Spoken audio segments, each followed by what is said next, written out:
Em live transmitida pelas redes sociais, o senador Marcos Duval comentou as indicações dadas pelo governo Lula que mostram o medo que tem da instalação da CPMI dos atos do dia 8 de janeiro.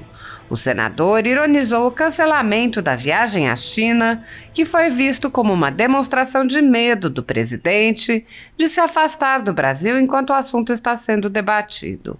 Duval disse: "O que mais preocupa o governo hoje não é nada na área econômica, não. É simplesmente a CPMI. É o que está apavorando o governo federal." O senador fez uma grave denúncia, relatando que foi procurado por um membro do governo que teria oferecido a presidência da Comissão de Relações Exteriores e Defesa Nacional, pedindo-lhe em troca que abrisse mão da CPMI e, em especial, que não pedisse a quebra do sigilo do relatório da ABIN. Duval disse: "A quebra do sigilo desse documento não é talvez não, acaba com o governo Lula." Recentemente, o senador, no plenário do Senado, relatou alguns dos fatos contidos nos documentos que ele pretende apresentar na CPMI.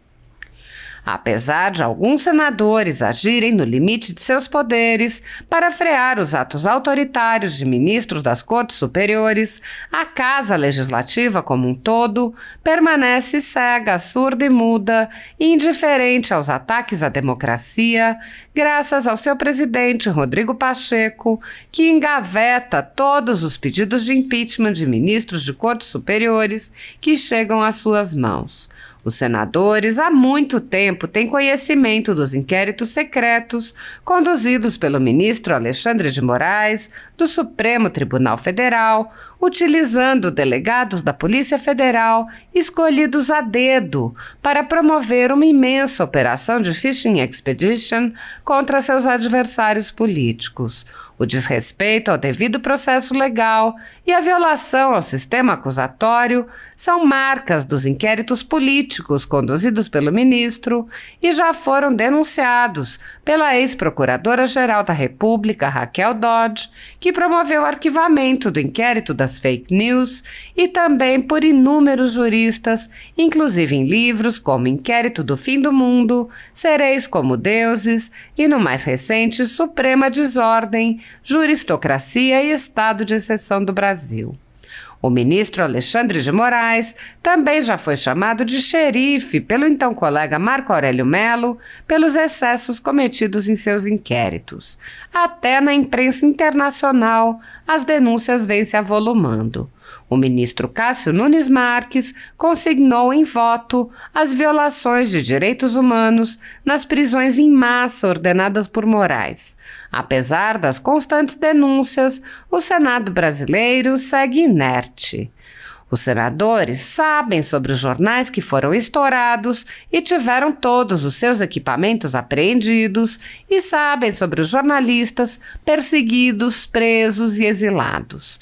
Os senadores não apenas foram informados sobre a invasão de residências de cidadãos e a apreensão de bens, mas também viram sem qualquer reação a quebra de sigilos de um de seus próprios membros, o senador Harold de Oliveira.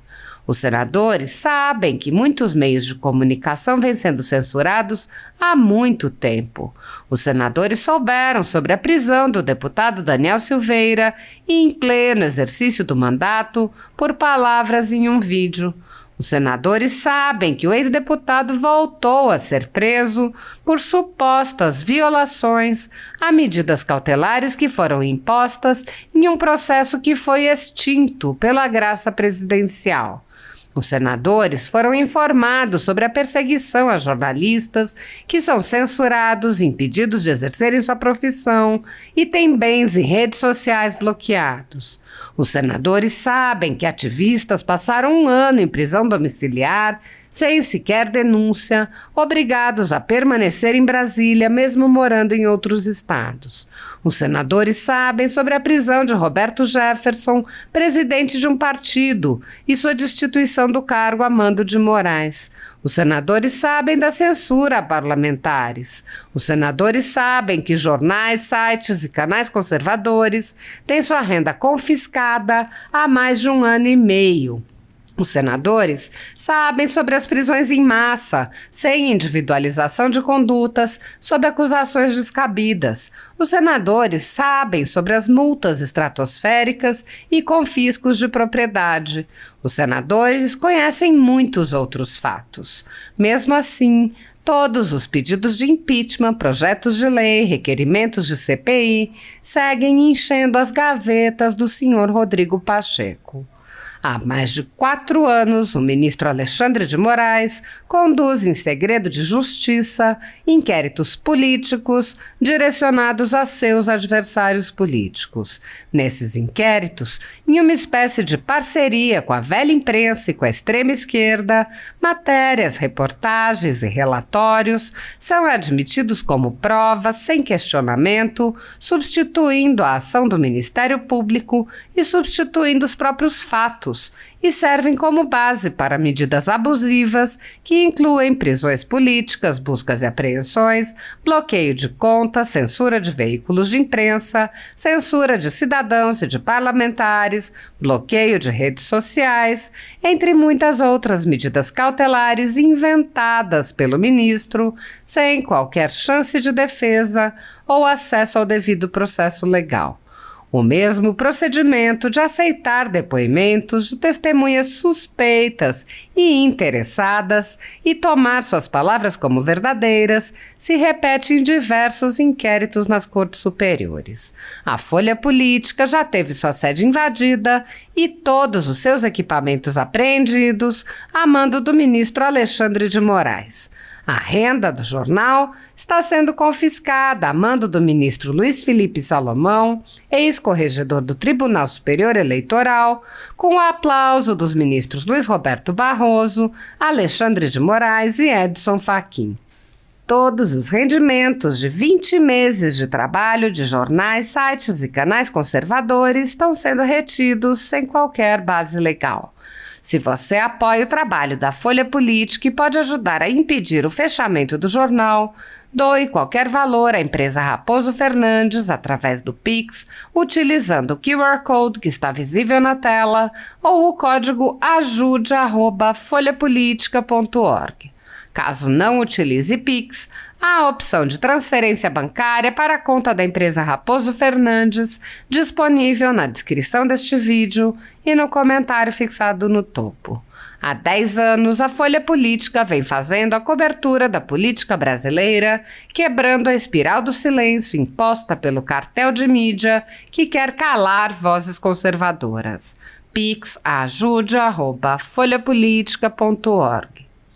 Assista. Eu não vou conseguir deitar e dormir vendo tanta roubalheira, tanto crime acontecendo e tantos ministros incompetentes. Eu, sinceramente, tá difícil deitar e dormir.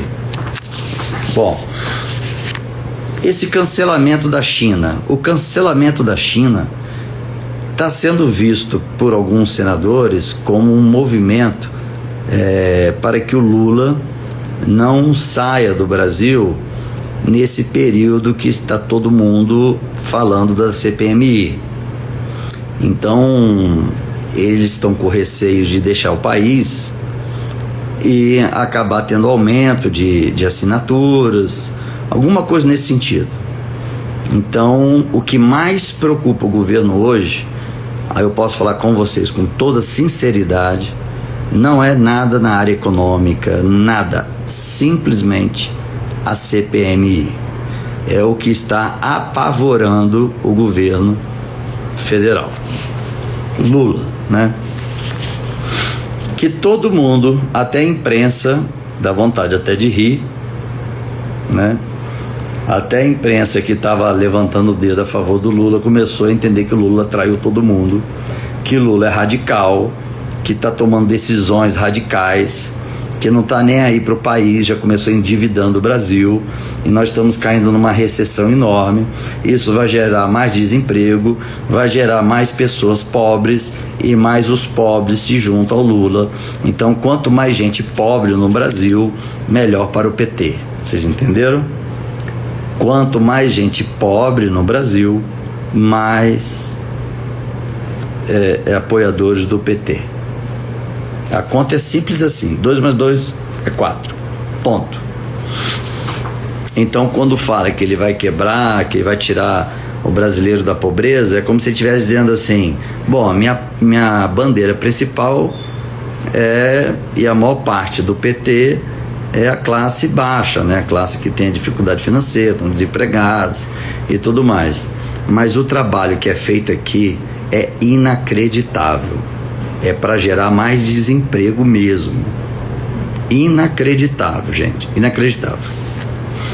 Parece que é filme mexicano. Bom, então estamos achando que essa ida de Lula na China foi cancelada para que ele permaneça aqui em Brasília focado na não acontecer a CPMI. Eu vou dizer uma coisa para vocês de uma tentativa de corrupção que foi feita comigo. Eu só não vou dizer o nome da pessoa porque eu vou denunciar no Conselho de Ética. Mas a pessoa chegou para mim e disse o seguinte, pessoa do governo: senador, se eu conseguir para você ser presidente da CRE, que é a Comissão de Relações Exteriores e Defesa Nacional, você em troca não abre a CPMI e não pede a quebra do sigilo do relatório da ABIN. Aí eu olhei para ele e disse o seguinte: acho melhor você correr e escolher outro presidente, porque eu jamais aceitaria qualquer coisa em troca disso que você está me pedindo. Então, não, a não ser que esteja morto, mas eu também já passei por uma pessoa específica, caso aconteça algo comigo, eu já passei o que é, como é que é, aonde é e como está, entendeu?